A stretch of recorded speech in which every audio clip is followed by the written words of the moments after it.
Sige po, we can start po with our first lecture in the afternoon session of our day 2 of our training program.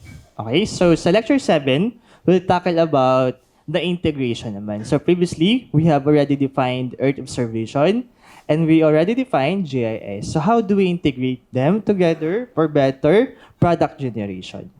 Okay? So for this presentation, this will be 2 parts. Magkarugtong po yung lectures natin, lecture 7 and 8. So sa 7, why do we need to integrate data, especially EO and GIS? Okay po? So ito yung previous definition natin, review lamang po. So in Earth observation, we defined EO as the practice of gathering information about the Earth, including biophysical, chemical, using remote sensing, supplemented by Earth surveying techniques, including ground-based processing. Sa GIS naman, we defined it yesterday as the system for working with geospatial information na may attributes, no? Including yung reading, editing, storing, and managing spatial data. Okay? So why do we need to integrate both of them? Okay? One, they offer complementary strengths. Okay? Sa Earth observation, as mapapansin nyo, ito yung source ng mga satellite data. Okay? Itong system na to, itong process na to. Okay? Yun yung main output niya, EO, yung mga products like satellite data. So Earth observation provides up-to-date, continuous spatial data from satellites. Okay? Ito yun, no? So nagda-download tayo ng mga raw satellite data. However, those are raw information. Okay? We need something as a system to process those data to be more functional outputs. Okay? So, doon papasok si GIS. Okay? It offers naman yung mga tools for analysis, visualization, and decision support tool, including yung QGIS platform natin na part ng GIS analysis natin. So, with GIS and integration with GIS, we can now have real-world products or outputs. Okay? So integration of raster and vector, for example, also enable more detailed, contextual, and actionable insights. Second, it offers multi-dimensional understanding. So pag nag-combine daw tayo ng raster like satellite data and vector, for example, municipal boundaries natin, it will give us an avenue to conduct better spatial analysis and insights. For example, monitoring vegetation within a certain administrative boundary. So kaya yon if you have satellite data and municipal boundary data. So you can even calculate stats, yung gagawin natin later, per municipality. Kasi meron kang vector, meron kang raster or satellite data. Second, monitoring crop status per plot or per farmland. So nakadepende kung meron kang available na pixel level or parcel level na vector boundaries. Another example, monitoring or application, monitoring a specific area within a city for rapid build-up expansion. So dito, usually gumagamit tayo ng satellite data as the reference plus some boundaries from the municipalities like yung shapefile ng mga new buildings, shapefiles ng land use plans, etc. So we can integrate those dataset for better analysis and products. As mentioned, we can do plot level analysis with GIS and remote sensing or Earth observation. However, dapat meron kang boundary, for example. So if you want to conduct, tawag dito, plot level products, you should have plot level GIS or raster data. Okay? For example, dito, ito yung ginawa namin for Batangas under this project. Okay?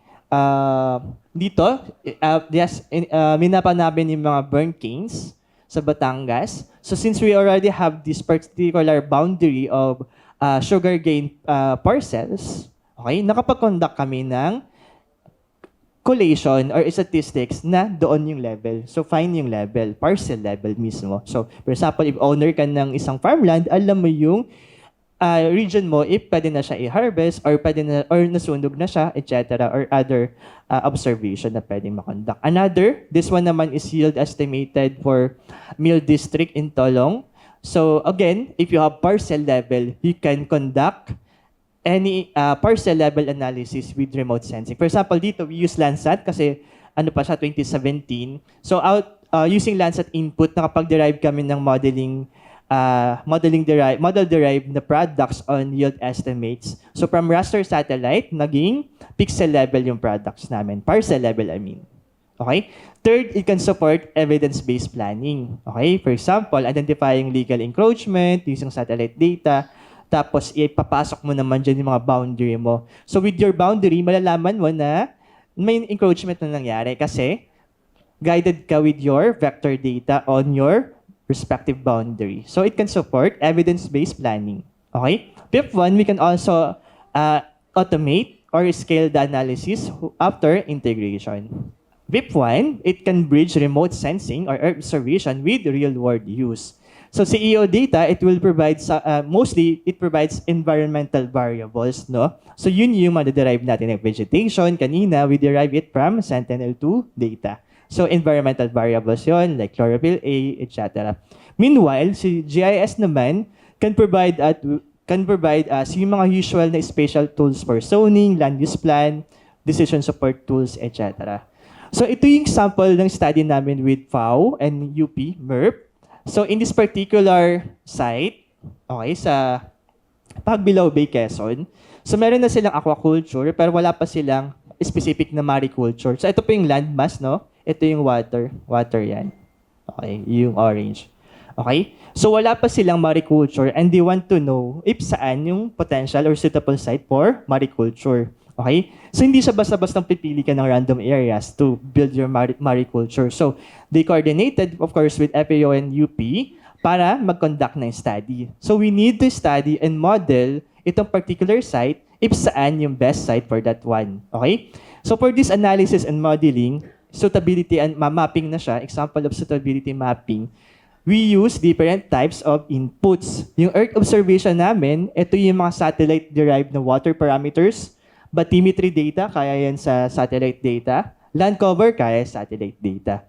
Sa GIS inputs naman, ito yung specific na can be provided by national agencies and municipalities. For example, boundary ng mga protected areas. Pwede yun. Navigational routes, of course, ito ay galing sa munisipyo na nakuha namin. Mga location ng mga ports, etc.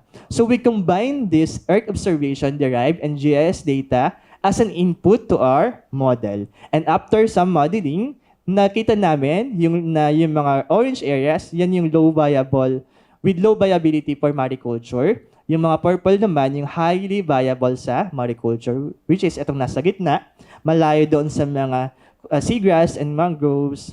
Okay? Malayo din siya doon sa navigational routes. So yun yung result ng model namin. So again, with the integration of EO and GIS, we can generate maps like this that can guide our local policymakers, okay, sa LGUs natin. So in summary, short lang siya, di ba? With EO and GIS, we can integrate them. So EO captures, especially through satellite and remote sensing. GIS organizes, give us more data, especially data on the ground, and visualize it in EO. So again, why do we need to integrate? To make it more useful for effective planning and science-based decision-making. So parang part din siya. For example, sa Saray, they also utilize combinations of dataset, no? For better planning and science-based planning sa agricultural aspect.